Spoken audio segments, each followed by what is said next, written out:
Elon Musk, the shitposting sperm super donor who Trump brought in to wreck the federal government, will be stepping away from his duties here in Washington, which is really why we're here, for the going away party. We were invited. That's right. To I mean, you and he do have an online relationship. We do, yeah. So it's good to see him in person. Just heartbreaking that he's leaving. Such a loss. We learned this on Tuesday after the news broke that Tesla's net income for the first quarter fell 71% and revenue dropped 9% from the same period last year. Is that good? I'm not a business guy, but seems like no. Elon made an appearance on the company's earnings call to offer his best guess as to why that might be and what happens now. Let's listen. As people know, there's been some blowback for the time that I've been spending in government with the Department of Government Efficiency, or DOGE. But the large slug of work necessary to get the DOGE team in place and working in the government to get the financial house in order is mostly done. Next month, in May, my time allocation to DOGE will drop significantly. I'll have to continue doing it for, I think, probably the remainder of the president's term, just to make sure that the waste and fraud that we stop does not come roaring back. Trump was then asked about this in the Oval Office on Wednesday night. Here's what he said. Can't speak more highly about any individual. He's an incredible guy. He's a brilliant guy. He's a wonderful person. I've seen him with his family. I've seen him with a lot of his children. He's got a lot of children. And he was a tremendous help, both in the campaign and in what he's done with DOGE. I also know that he was treated very unfairly by I guess you'd call it the public, by some of the public, not by all of it. But I say he makes an incredible car, everything he does is good. But they took it out on Tesla, and I just thought it was so unfair. Poor Tesla. Tesla. Poor Tesla. Note the past tense there. He was a tremendous help. We also learned that Elon and Scott Bessant, the Treasury Secretary, apparently got into a shouting match recently outside the Oval about who would run the IRS because Scott Bessant wanted a competent, experienced professional to run the IRS, and Elon wanted the random quote-unquote whistleblower that yelled something about Hunter Biden and some scandal that I can barely remember at this point, who's just some like mid-level flunky. He wanted him to run the IRS, so they fought about that outside the Oval. At one point, Elon called Bessant a Soros agent. So welcome to the club, Scott. First of all, how much of Tesla's problems are attributable to the blowback that Trump was talking about, and what other factors were in play? In other words, did we, the woke mob, just score a big win? Yes, big win for the woke mob. Tesla probably has 4 problems. The first is the guy who runs the company has been doing everything but run the company for a while now. Mm-hmm. Usually a problem. 2, it's hard to know how much the political blowback impacted sales, but just common sense is the customer base for Tesla is generally, maybe they should rename it Tesla. They could use a brand refresh.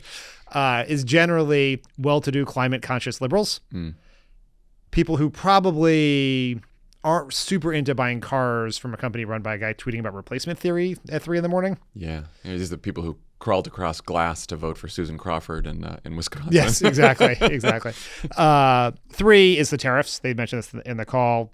It's hard to know exactly how much that is going to affect them certainly in the near term here, but they get a lot of their parts from overseas.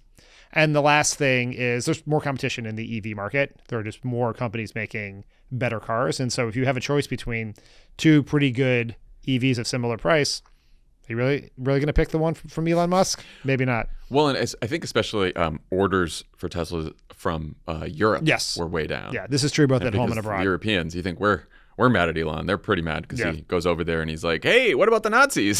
He did not really say that, but that was a shorthand for one of his many speeches over there in Europe.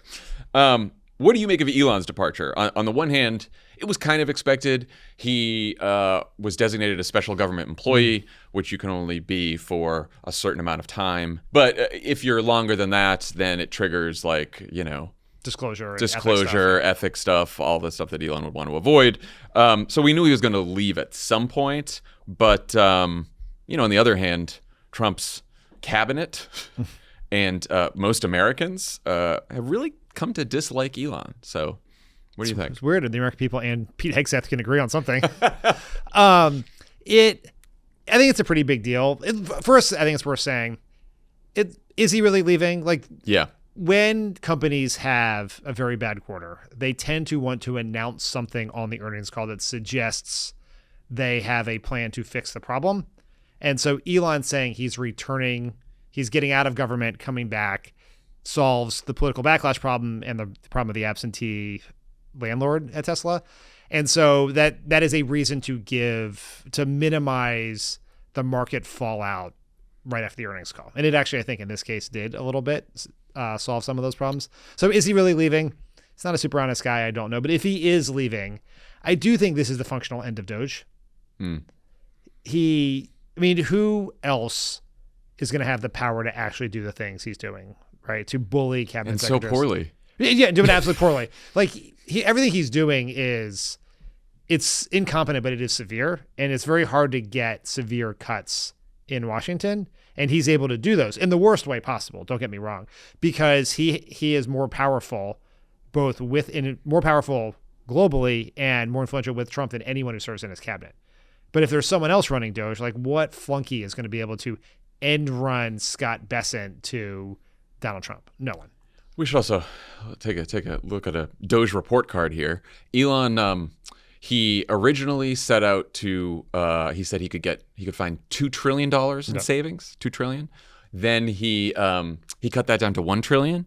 And now you know what they've saved? About $95 billion. So much less than what he wanted. And that's not even counting the savings that are being held up in court. Correct. Yes. Right. And so what did you get for $95 billion in savings? Is that going to taxpayers saving a lot of money, getting a lot of rebates? No, that means about over 200,000 people lost their jobs from the federal government, including cancer researchers, veterans jobs, food inspectors, tax collectors, which is probably going to undo the savings from DOGE because now a bunch of rich people are going to get to cheat on their taxes and not pay them to the federal government. So chaos around the Social Security Administration, which then they had to pull back. Bunch of people died all around the world thanks to him putting USAID in the wood chipper, which he bragged about. Nick Kristof was tweeting about how he tweeted at Elon this week about how there's a boy in Africa who was born with HIV, was kept alive by medicine that cost 12 cents a day. He's dead now.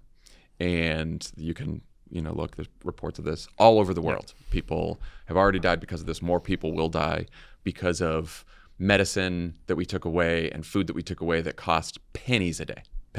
So this is Elon Musk's DOGE legacy. Pretty good, huh? Yeah, not great. Did you see Steve Bannon was out with a statement on this? Oh no, what did he say? Elon Musk should be required to submit a certified inventory of all the fraud and waste he found while in government, and there should be full disclosure of any non-governmental entities to have obtained sensitive federal data through DOGE. Oh, sounds like a Democratic member of Congress. That's right, Steve Bannon. Yeah, so I agree. I agree with Steve Bannon. All right, clip that, Elijah. Let's get a certified inventory of all the fraud and waste, because it's supposed to be the most transparent administration in history. Yes, of right? course. And they put everything on the DOGE website, only except when they don't. But yeah, so good job at DOGE, Elon. We really needed an Elon in memoriam, DOGE in memoriam. It's a good idea. God damn it! Why? That would be good. Let's do Does anyone do content around here? Well, this is just posting over here. That's right.